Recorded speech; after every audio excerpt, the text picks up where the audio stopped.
আসসালামু আলাইকুম। আজকে আমরা রিয়েল এস্টেটের মেইন বুকের সাবজেক্ট অনুযায়ী জানব এক এক করে। সেখানে হয়তো 25টা থেকে 30টা সাবজেক্ট আছে। বিভিন্ন বইতে দেখা যায় যে কোনোটাতে 27টা, কোনোটাতে 30টা, কোনোটাতে দেখা যায় যে 25টা, এরকম থাকে। সে যাই হোক, আমরা ধরে নিলাম 1 থেকে 30টা সাবজেক্ট আছে। তো সাবজেক্ট অনুযায়ী আজকে পড়ব।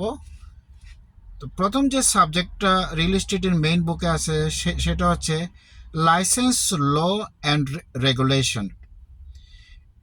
এই সাবজেক্টের লাইসেন্স ল অ্যান্ড রেগুলেশনসের এই সাবজেক্টটার মধ্যে আমরা পড়ব কি টার্ম। কি টার্ম বলতে বোঝায় হচ্ছে গিয়া এক একটা ওয়ার্ডের বা এক একটা ওই সাবজেক্টের ভিতরে যে অধ্যায়গুলো আছে, ছোটো ছোটো অধ্যায়, সেই অধ্যায়ের মূল ভাব আমরা মোটামুটি এইটাই ধরবো কি টার্ম। কি টার্মের আরও অনেক ওয়ার্ড আছে, কিন্তু এখানে আমরা এইটাই ধরবো যে মূল ভাব।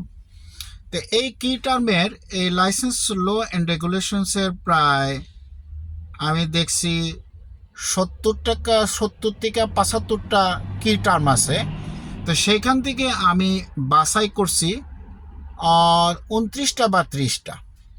এগুলা আপনারা যদি পড়েন তাহলে কিছুটা উপকৃত হবেন বলে আমি মনে করি। তো সেই 29টা কি কি টার্ম কি হবে আমি এক এক করে বলে যাচ্ছি, পরে আপনারা ওইটা বই থেকে মেইন বই থেকে যদি পড়েন তবে সেইটা ভালো হবে।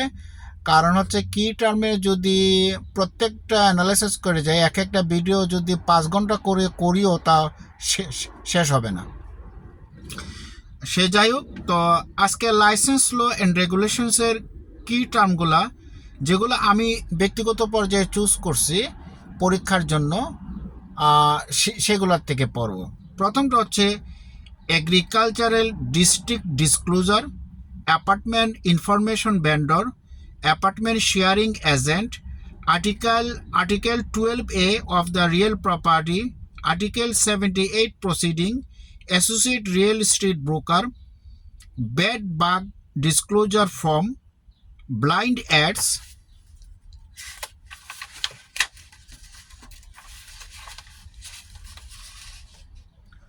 Broker point system, broker price opinion, commingling, EXSNY ও যেটা website, escrow account, felony, kickback,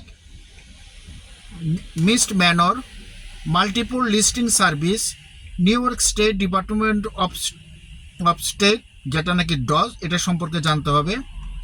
photo ID card মানে যে লাইসেন্সটা থাকবে সেটার, real estate broker, real estate sales person, reciprocity, revocation, sponsor, suspension, team, truth in heating, disclosure, uniform irrevocable consent and designation form.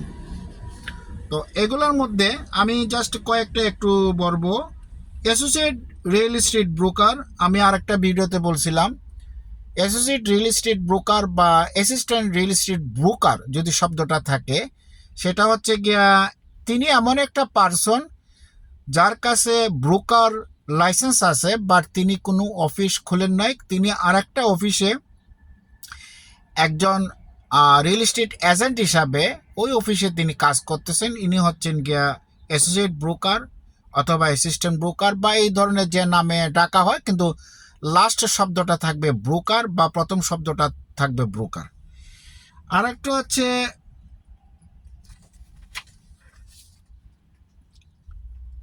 Coming link. Coming link মানেটা হচ্ছে গিয়া আপনার ধরেন এই কমিং লিঙ্ক শব্দ অর্থে মিশ্রণ, মানে কমিং লিঙ্ক মিশ্রণ করা যাবে না অ্যাকাউন্টের টাকাগুলা। যেমন ধরেন আপনার পার্সোনাল অ্যাকাউন্ট আছে, সেই অ্যাকাউন্টের টাকাটা কোম্পানির যে স্ক্রু অ্যাকাউন্ট আছে সেই স্ক্রু অ্যাকাউন্টের সাথে কোনোভাবে মেলানো যাবে না। আপনার পার্সোনাল কোনো টাকাও এই স্ক্রু অ্যাকাউন্টে রাখতে পারবেন না, আর স্ক্রু অ্যাকাউন্টের কোনো টাকাও আপনার পার্সোনাল অ্যাকাউন্টে রাখতে পারবেন না। এটা রিয়েল এস্টেট ট্রানজ্যাকশন করার জন্য প্রত্যেকটা কোম্পানি তারা একটা স্ক্রু অ্যাকাউন্ট নামে একটা অ্যাকাউন্ট করে, যে অ্যাকাউন্টে শুধুমাত্র রিয়েল এস্টেট ট্রানজ্যাকশনের সমস্ত টাকা পয়সা লেনদেনের টাকাগুলা, মানিগুলা, অর্থগুলা সেইখানে রাখা হবে। একটা জিনিস খেয়াল করবেন, অনেক সময় আমি ডলারকে টাকা হিসাবে উল্লেখ করতেছি, কারণ এটাকে আমরা একটু স্বাচ্ছন্দ্য বোধ করি। তো আচ্ছা, তারপরে হচ্ছে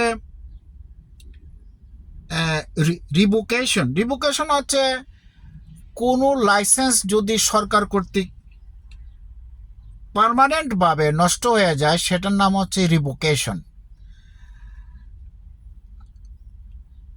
আর সাসপেন্ডটা হয়েছে টেম্পোরারিভাবে লাইসেন্সটা বন্ধ আছে, এটা হলো সাসপেনশন। আরেকটা হচ্ছে রিভোকেশন, আরেকটা হচ্ছে ফুললি ক্যান্সেলেশন। তো তিনটা প্রায় সমান সমানে আমরা যদি বাংলাতে বুঝতে যাই, তিনটাই বলা যায় যে লাইসেন্সটা কোনোভাবে তার সরকার কর্তৃক বাজেয়াপ্ত হয়েছে। আর এই যে এখানে EXSNY, এটা হচ্ছে একটা ওয়েবসাইট, যারা নাকি পরীক্ষা দিবেন বা রিয়েল এস্টেট সংক্রান্ত সকল প্রকার গভর্নমেন্টকে জানাবেন, আপনার লাইসেন্স নেবেন, আপনার এখানে একটা অ্যাপ সেট করতে হবে। ওইটা ফার্স্টে EXSNY, এটাতে আপনার ঢুকতে হবে। ঢুকলে পরে তারা আপনার এটা পাওয়ার পরে ধরেন 12 ঘন্টার থেকে 72 ঘন্টার মধ্যে তারা একটা টেম্পোরারি পাসওয়ার্ড দেবে। টেম্পোরারি পাসওয়ার্ডটা পাইলে পরে সেটা ইউজ করার পরে আপনি পার্মানেন্ট পাসওয়ার্ডটা ফিট করতে পারবেন। তো আপনি যে টাকা পয়সা দিবেন ডজের কাছে, যেমন লাইসেন্সের জন্য, লাইসেন্স নতুনের জন্য, রিনিউর জন্য, আপনার অ্যাড্রেস চেঞ্জ করলেন, তারপরে আপনি এখন যে ব্রোকারের কাছে কাজ করতেছেন, কিছুদিন পরে সেই ব্রোকারের কাছে কাজ করলেন না, তখন এই EXSNY এর মাধ্যমে যে আপনি অ্যাপটা নিছেন, সেই অ্যাপটা আপনার এই মানে ডাউনলোড করতে হবে। সেখানে আপনি বিস্তারিত ইনফরমেশনগুলো সরকারকে জানাইতে হবে। আপনার লিখিত, আমার যে জানা মতে লিখিত কোনো কিছু তারা গ্রহণ করে না অ্যাপ ছাড়া, এটা আপনার খুব ভালো করে যেন খেয়াল থাকে। আরেকটা জিনিস, অনেকে দেখা যায় যে অ্যাপ নেওয়ার পরে অ্যাপের যে পাসওয়ার্ড অথবা ইউজার আইডি ভুলে যায়। যদি একবার ইউজার আইডি বা পাসওয়ার্ড ভুলে যান, তাহলে কিন্তু সেটা ভীষণ ধরনের একটা বিপদ। আপনার এটা লক খুলবে কিন্তু অনেক ঝামেলা হবে, এটা যেন খেয়াল থাকে। এবং কোনো একটা খাতাতে বা বিশেষ কোনো একটা জায়গায় ইউজার নেম এবং পাসওয়ার্ডটা লিখে রাখবেন, যাতে নাকি না হারায় আর কি। তো আজকের আমাদের এতটুকু পর্যন্ত ক্লাস ছিল। আমরা একে একে ওই 25টা থেকে 30টা যে সাবজেক্টগুলো আছে, সাবজেক্টগুলোর মেইন কিওয়ার্ডগুলো পড়ব। আর মেইন কিওয়ার্ডের মধ্যে যেগুলা যতটুকু সম্ভব আমি আপনাদেরকে জানানোর চেষ্টা করব। এখানে একটা কথা মনে রাখবেন, আমি 100% সঠিক নই। আবারও বলতেছি, আমি 100% সঠিক নই। আপনারা নিজেরা চেক করে দেখবেন যে আমার কথাগুলো ঠিক আছে কি না। ঠিক আছে? তো আজকে এখানে শেষ করি। ওকে, আল্লাহ হাফেজ, বাই।